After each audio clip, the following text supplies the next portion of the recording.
Baik, bismillahirrahmanirrahim. Assalamualaikum warahmatullahi wabarakatuh. Selamat siang teman-teman di sana. Hari ini kita sudah mulai belajar menganalisa teks drama menggunakan pendekatan-pendekatan dan teori-teori yang ada.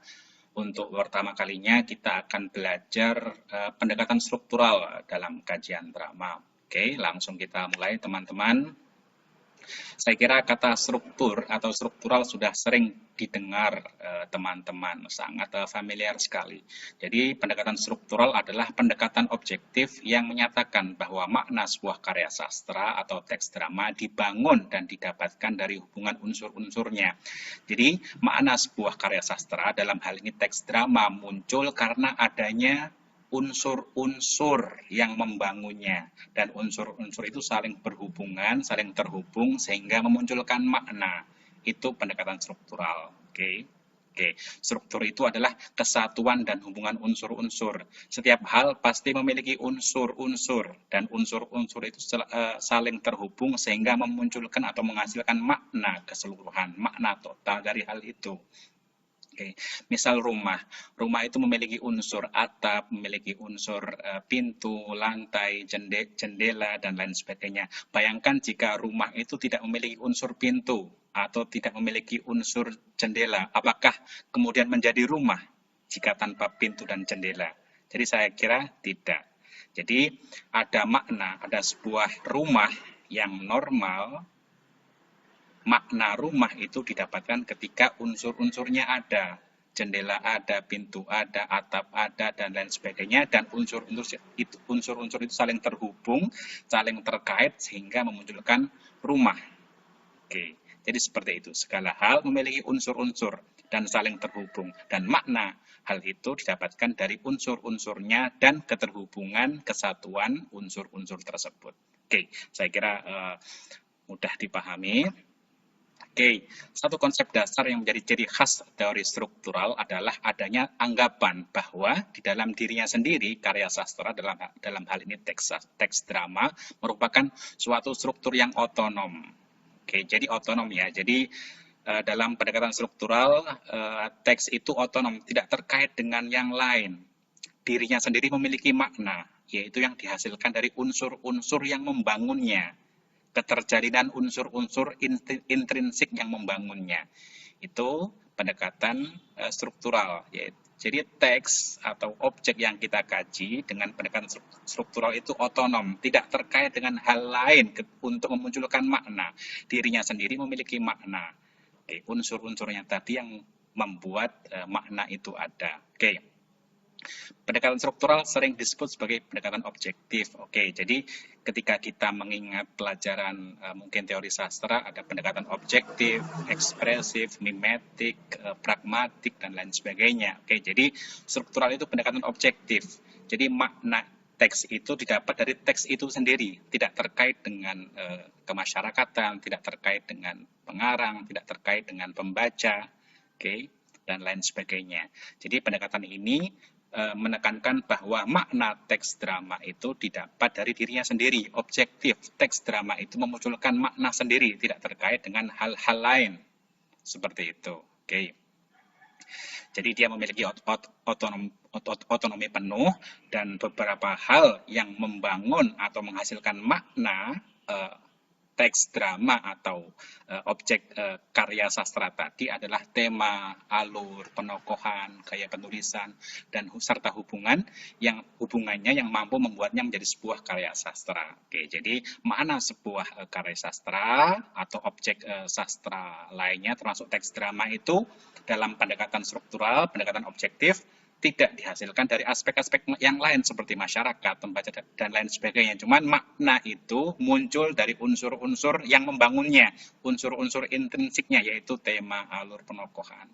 Jadi ketika tema, alur, penokohan, latar, tokoh itu terhubung atau terkait satu sama lain, maka akan memunculkan makna, menghasilkan makna sebuah teks karya sastra itu. Oke. Oke, saya kira mudah dipahami. Oleh karena itu, untuk memahami maknanya, karya sastra harus dikaji berdasarkan strukturnya sendiri. Oke, jadi dalam pendekatan struktural, mengkaji strukturnya itu sendiri, unsur-unsurnya itu, tidak membahas yang lain. Lepas dari latar belakang sejarah, lepas dari diri dan niat penulis, dan lepas pula dari efeknya para pembaca. Tidak terkait pembaca, tidak terkait dengan realitas sosial, tidak terkait dengan pengarang, dan lain sebagainya. Dengan mengindahkan hal itu semua, teks sastra sudah punya makna sendiri, itu pendekatan struktural yang didapat dari unsur-unsur dan hubungan unsur-unsur tersebut, tema, alur, tokoh, dan lain sebagainya. Oke, saya kira mudah dipahami. Kita masuk ke slide berikutnya. Perihal struktur, lebih tegas dijelaskan bahwa dalam pengertian struktur terkandung tiga hal. Jadi ini apa ya, pemikiran dasarnya, pemikiran dasar struktural itu bahwa ada tiga gagasan, yaitu gagasan keseluruhan. Oke, jelas. Jadi setiap unsur dalam sebuah teks drama dalam hal ini itu tidak memiliki makna sendiri. Dia memiliki makna ketika dia sudah terhubung dengan yang lain, dan keseluruhan hubungan unsur-unsur itu kemudian memunculkan makna. Jadi gagasan keseluruhan. Oke, seperti itu. Jadi makna muncul ketika semuanya menjadi satu, berkeseluruhan, saling terhubung, saling terkait, kemudian memunculkan makna. Itu gagasan keseluruhan. Kemudian ada gagasan transformasi. Jadi setiap unsur itu akan bertransformasi ketika dia siap untuk berubah, tergantung ada hal baru atau hal lain yang hilang. Oke, jadi bertransformasi. Ketika sebuah unsur, ketika muncul unsur yang baru, dia siap untuk bertransformasi, untuk tergabung dengan hal yang baru itu, yang kemudian memunculkan makna, menghasilkan makna. Oke, misal ada sebuah cerita cerita seorang tokoh dari miskin kemudian dia menjadi kaya karena kerja kerasnya. Dari situ mungkin selesai ketika kita melihat hubungannya, oh maknanya seperti itu. Cuman ternyata ketika ditambahkan makna baru mungkin di akhir, dia bangun dari mimpi. Nah kan, jadi maknanya akan berubah. Maknanya akan berubah. Jadi yang tadi sebelum kita tahu ternyata dia tokoh itu bangun dari mimpi, maknanya seperti ini. Ketika ditambahi dengan bangun dari mimpi, maka semua hal itu, unsur-unsur tadi, struktur tadi bertransformasi menjadi makna baru karena ternyata hanya mimpi. Seperti itu. Oke, lalu gagasan regulasi diri. Dia meregulasi diri. Setiap unsur itu meregulasi diri. Dia tidak terkait dengan hal-hal di luar dirinya, tidak terkait dengan hal lain, tidak terkait dengan pembaca, tidak terkait dengan unsur ekstrinsik lainnya. Dia meregulasi diri, tidak memerlukan hal lain. Jadi dengan dirinya sendiri dia meregulasi diri, bisa berubah menjadi apapun, beregulasi tanpa terkait dengan hal-hal lain selain dirinya sendiri.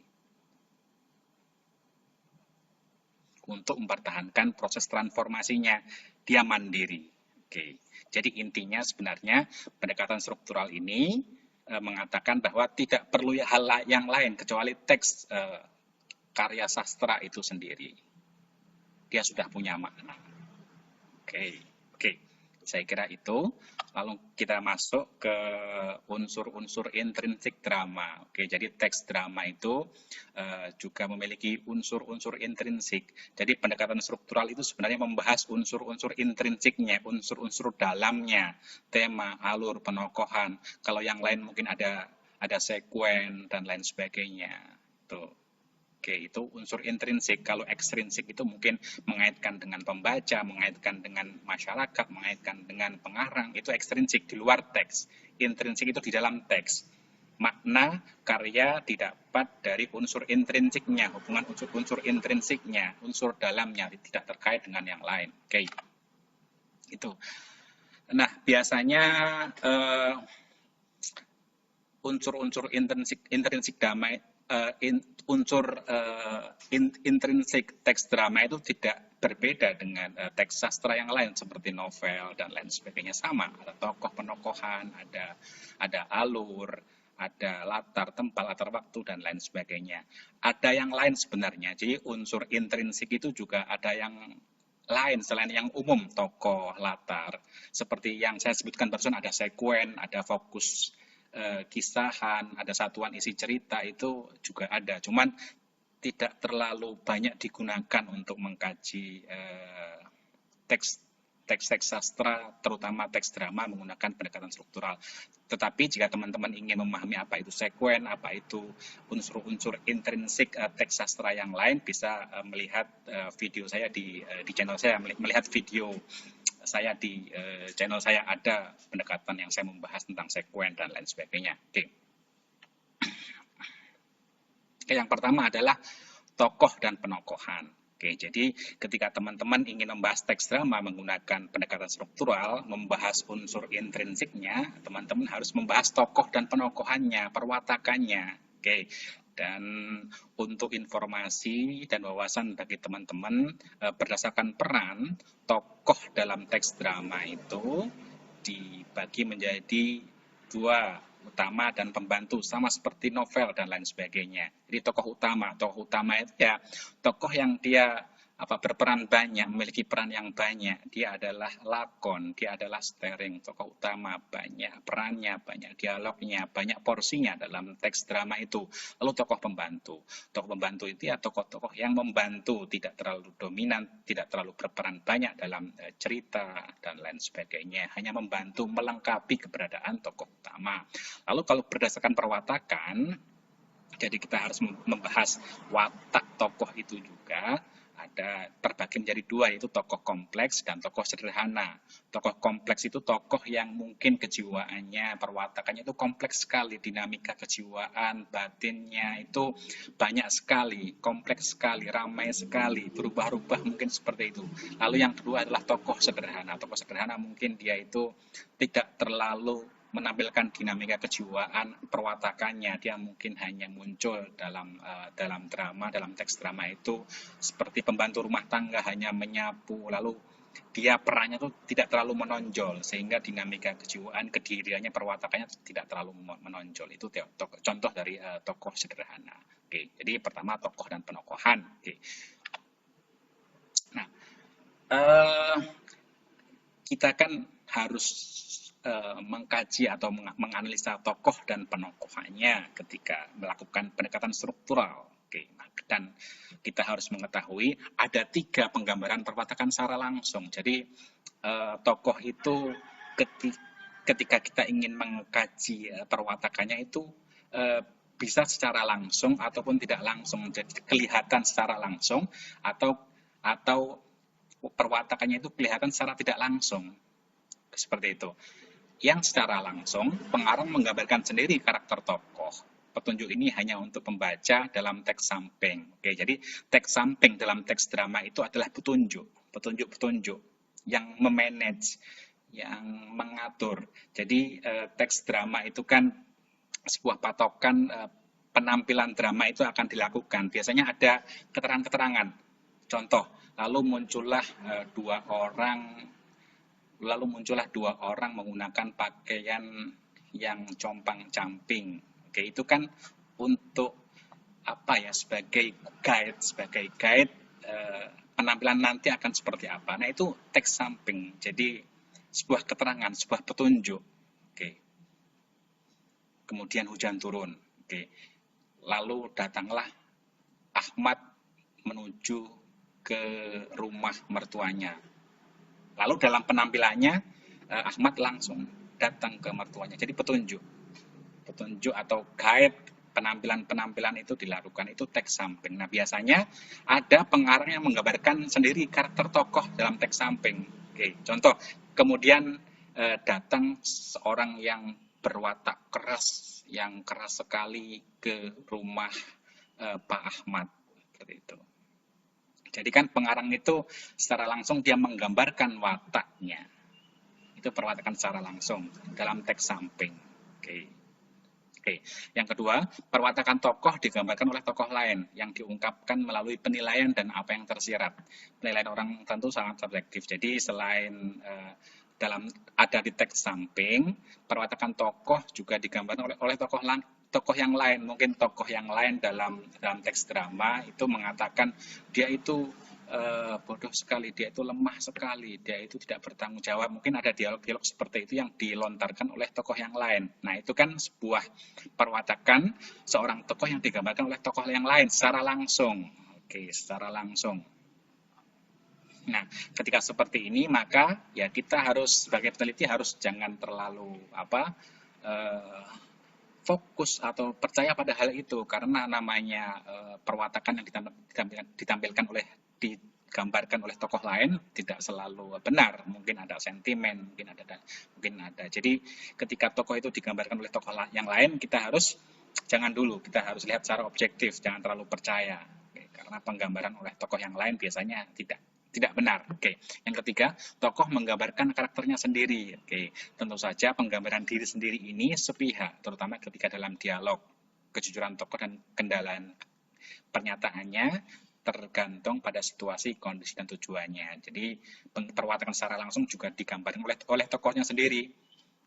Oke, tiba-tiba Ahmad muncul dalam teks drama. Aku adalah orang yang pandai, aku adalah orang kaya, aku adalah orang penyabar.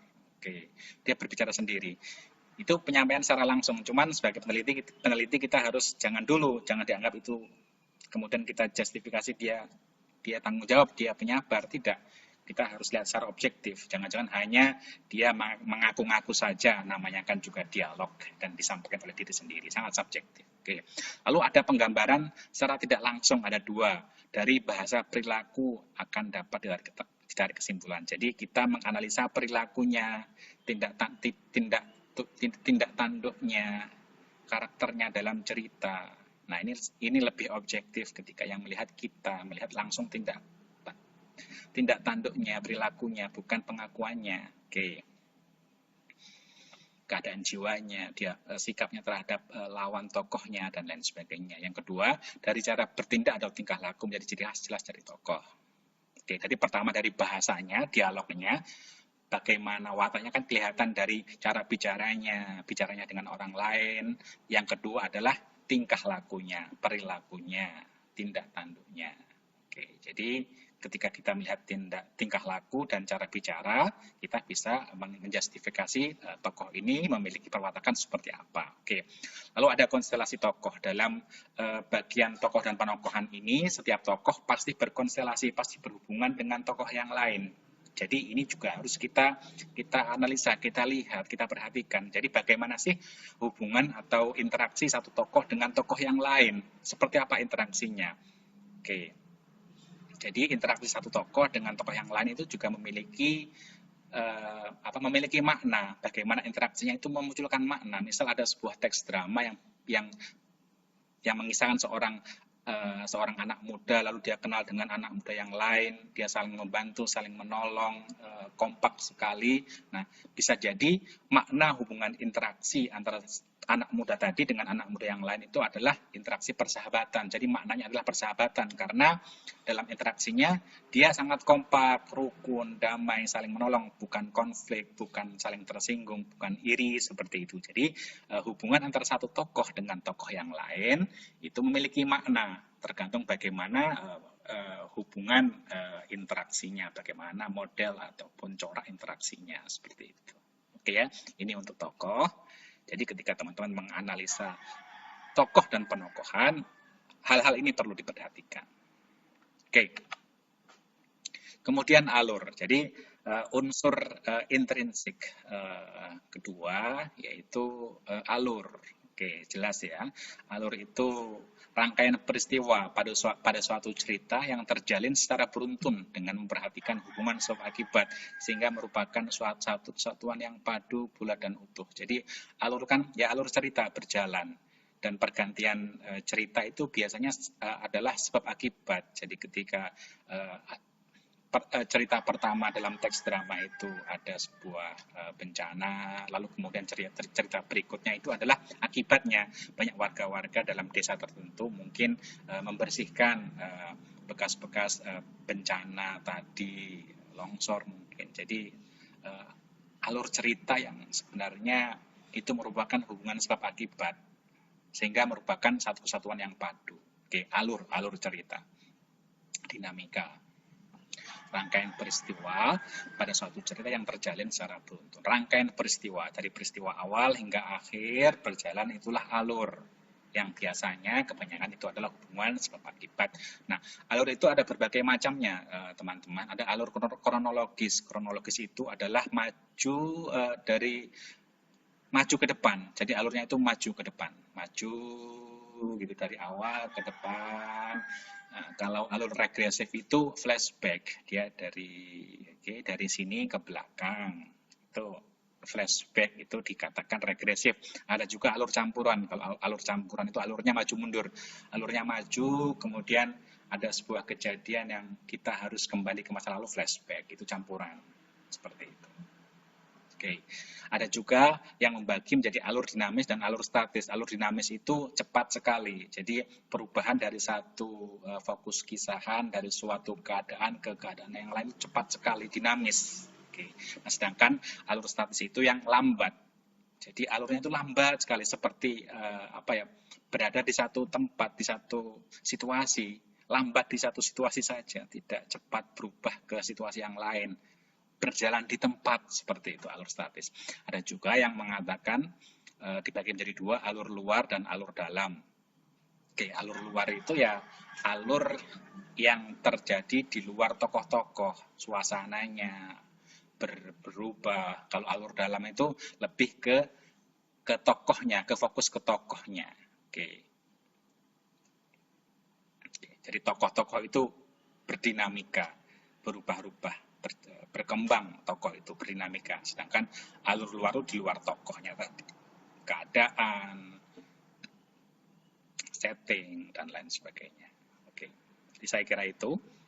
Jadi teman-teman juga harus mengkaji alurnya ketika melakukan pendekatan struktural, dan hal-hal seperti ini juga harus diperhatikan. Oke. Karena bagaimanapun karakter alurnya atau bagaimana alurnya itu juga akan memunculkan makna. Ketika dia regresif, ketika dia campuran, itu pasti memiliki makna tertentu. Oke. Model alur pasti memiliki makna tertentu. Anda harus mengkaji atau melihat hal itu. Oke. Nah, ini adalah tahapan alur ya. Jadi setiap cerita itu pasti memiliki tahapan alur. Oke, yang paling umum ada 5 tahapan dalam alur cerita itu. Pertama adalah exposition. Exposition itu bisa dikatakan pendahuluan. Jadi dalam sebuah teks drama misalnya itu pengenalan-pengenalan. Ada kejadian ini, ada cerita ini, ada tokoh ini, pengenalan-pengenalan. Oke. Pertama pastikan pengenalan-pengenalan, nggak mungkin langsung konflik, tidak mungkin. Pengenalan-pengenalan, lalu kemudian mulai masuk ke rising action. Jadi sudah mulai muncul konflik, sudah mulai muncul sesuatu. Jadi banyak sekali cerita mulai masuk ke konflik, mulai banyak aksi-aksi seperti itu, mulai banyak konflik, mulai banyak pertentangan seperti itu. Lalu tahap ketiga adalah klimaks. Jadi klimaks dari konflik-konflik yang ada, ketegangan-ketegangan yang ada itu ada di klimaks. Klimaksnya seperti ini. Itu tahapannya. Klimaks, okay. Setelah mungkin ada perseteruan kelompok, kemudian terjadi sebuah klimaks. Klimaksnya itu adalah bentrokan fisik yang mengorbankan banyak orang. Itu biasanya klimaks. Okay. Setelah ada perdebatan, setelah ada persinggungan ideologi, lalu karena tersinggung mereka berantem. Itu biasanya klimaksnya. Hal yang paling menegangkan dalam sebuah cerita itu tahapan klimaks. Kemudian falling action. Falling action itu bisa diartikan sebagai meredanya sebuah konflik. Jadi setelah klimaks biasanya mereda. Falling action itu mereda. Turunnya sebuah ketegangan, meredanya sebuah action, sebuah konflik, seperti itu. Nah, biasanya setelah mungkin kekerasan fisik banyak menumpahkan darah, lalu tiba-tiba muncullah tokoh masyarakat atau polisi menenangkan, menasihati, saling masing-masing pihak saling didiamkan, ditenangkan. Itu kan biasanya falling action. Lalu ada resolusi. Nah, resolusi adalah tahapan akhir dari alur cerita, yaitu ya resolusi. Lalu apa yang terjadi ketika mungkin yang terjadi sebelumnya adalah konflik kelompok, resolusinya adalah ya masing-masing diberikan kebebasan untuk mengekspresikan ideologi kelompoknya masing-masing, mungkin seperti itu. Akhirnya dua kelompok itu ya eksis dengan tidak boleh saling menyerang, tidak boleh saling menyinggung. Jadi resolusi itu adalah keputusan akhir, bagaimana enaknya, endingnya bagaimana ketika terjadi dinamika sebelumnya, ada konflik, ada klimaks, dan lain sebagainya. Saya kira teman-teman sudah punya gambaran tentang tahapan alur ini. Oke, jadi ini juga patut dikaji, dianalisa seperti ini. Oh, ini seperti ini seperti ini, sehingga ketika kita memetakan sebuah cerita teks drama seperti ini akan menghasilkan maknanya. Oke, jadi makna yang kita dapat dari memahami sebuah teks drama ya didapat dari memahami hubungan atau tahapan alur seperti ini. Oke. Ketiga latar, jadi unsur intrinsik yang lainnya adalah latar. Oke, penempatan dalam ruang dan waktu, peristiwa-peristiwa dalam cerita yang penting untuk menggambarkan suasana dalam karya naratif. Oke, jadi latar ada terbagi menjadi dua ya, latar ruang dan waktu. Jadi setiap kejadian, peristiwa pasti memiliki latar, pasti memiliki background. Entah itu background tempat, ruang, atau waktu.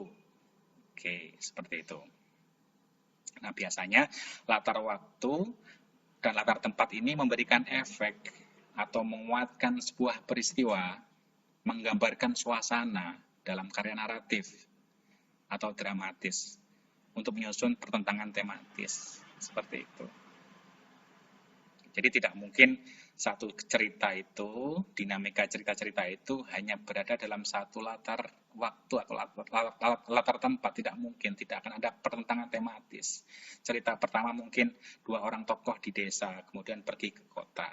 Oke, jadi pertentangan tematis, setiap cerita pasti memiliki latar dan latar tempat dan latar waktu. Dan latar tempat dan latar waktu ini adalah mengukuhkan suasana cerita, memberikan efek kepada cerita dinamika yang ada. Oke, seperti itu. Misal ada seorang tokoh yang bermain layangan dalam sebuah teks drama. Lalu latar waktunya hujan. Masuk akal tidak? Tidak mungkin kan? Tidak mungkin. Latar waktunya hujan, Oke, sedang musim hujan, bermain layangan tidak mungkin. Tidak jadi. Tidak akan masuk akal seperti itu. Jadi latar waktu dan tempat biasanya itu menguatkan, memberikan efek pada kejadian atau cerita yang ada. Oke. Latar tempat. Latar tempat menyaran pada lokasi terjadinya peristiwa yang diceritakan dalam sebuah naskah drama. Itu latar tempat. Oke, jadi dalam naskah drama itu, tempat itu menyaran pada lokasi terjadinya peristiwa.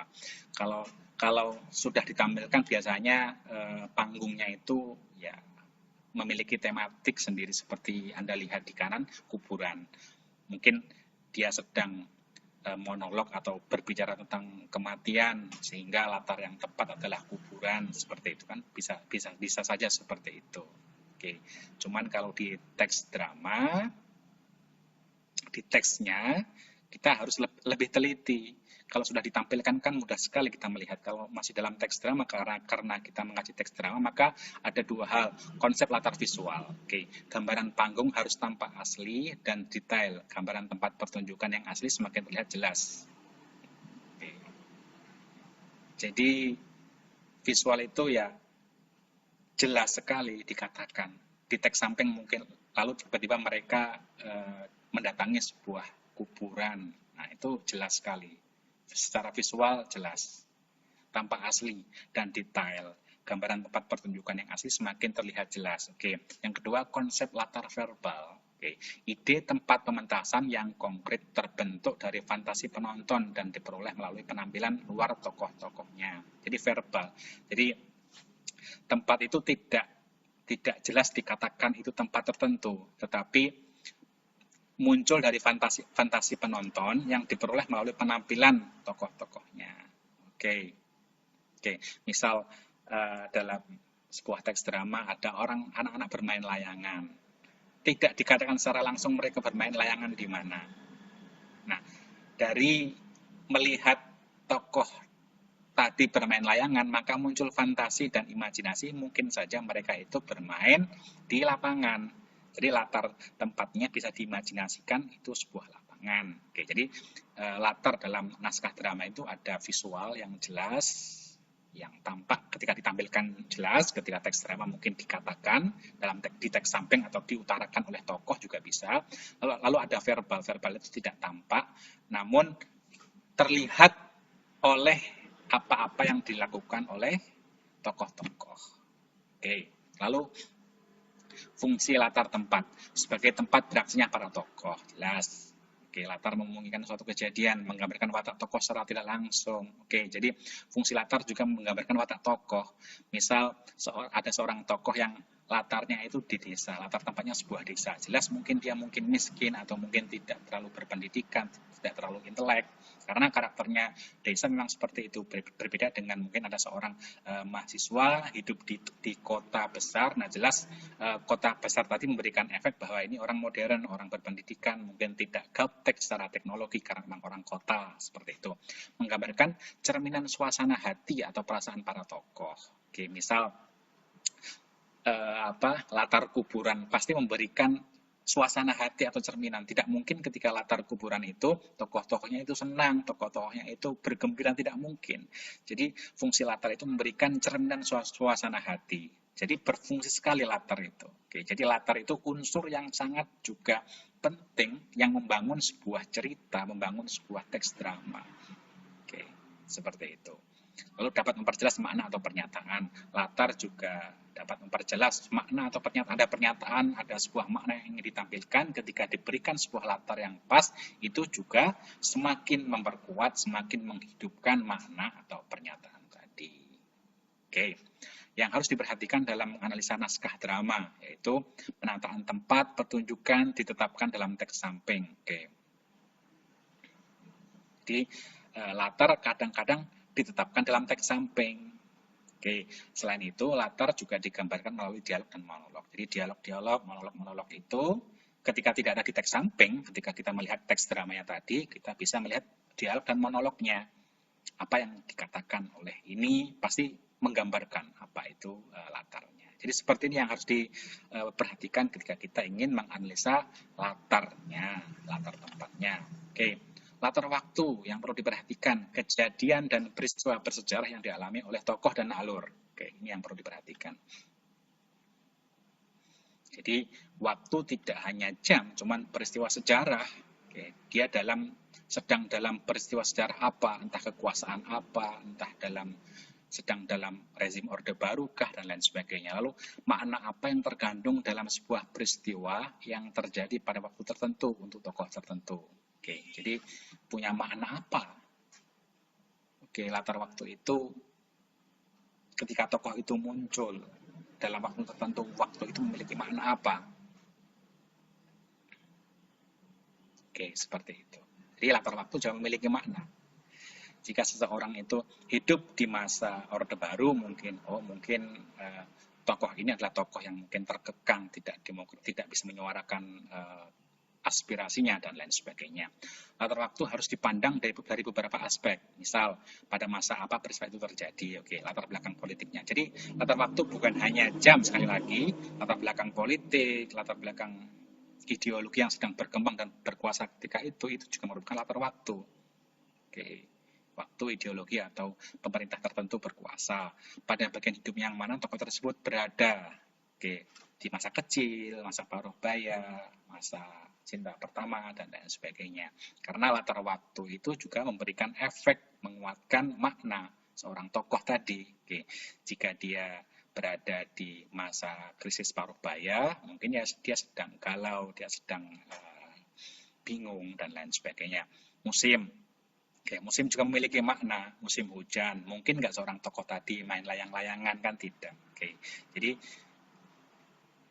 musim itu juga memiliki makna. Jika misalnya latar waktu itu menggunakan musim dingin, maka cerita itu yang memiliki efek bahwa ya cerita tadi mungkin di rumah saja, oke, sedang kedinginan, sedang dan lain sebagainya. Oke, jadi latar tempat, latar waktu juga penting membangun sebuah makna keseluruhan cerita teks drama. Oke, keempat adalah tema. Jadi ini yang terakhir. Oke, teman-teman, di tema merupakan gagasan pokok yang dikandung dalam drama dan berhubungan dengan nada dasar dari semua drama dan sudut pandang yang dikemukakan pengarang tema. Oke, jadi intinya begini teman-teman.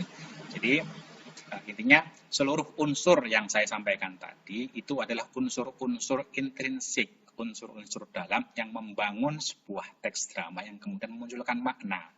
Anda membaca teks drama lalu Anda memahami sebuah makna cerita, makna keseluruhan dalam teks drama ini. Itu karena didapatkan dari adanya unsur-unsur yang membangun tadi, tokoh latar yang mereka itu saling terhubung, saling terkait, dan keterkaitan itu kemudian memunculkan sebuah makna keseluruhan.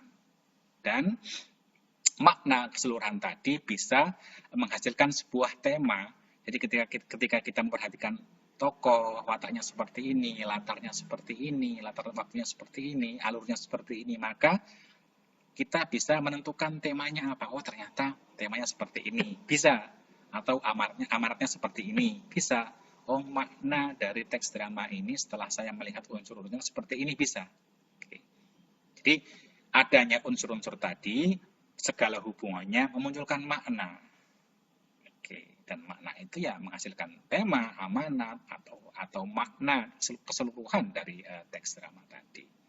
Seperti itu.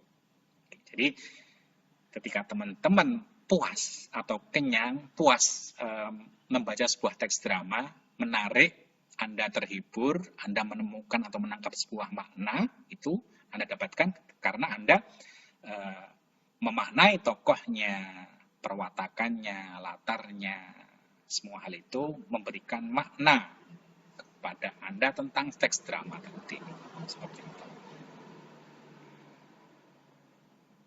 Jadi saya kira mudah dipahami ya. Saya kira bisa dipahami. Jadi intinya makna yang muncul dari teks drama maupun karya sastra dalam pendekatan struktural adalah makna yang didapatkan dari adanya unsur-unsur intrinsik yang membangunnya serta keterkaitan dan hubungannya. Oke. Jadi dalam pendekatan struktural, Anda harus mengkaji tokohnya seperti ini, perwatakannya seperti ini, latar tempatnya seperti ini, latar waktunya seperti ini. Lalu semua dikaitkan, dihubungkan, dilihat hubungan satu unsur dengan unsur yang lain, memunculkan makna apa, menghasilkan makna apa. Itu inti dari pendekatan struktural. Oke, saya kira mudah dipahami, semoga mudah dipahami meskipun agak panjang dan bertele-tele. Kita lanjutkan di lain waktu. Oke.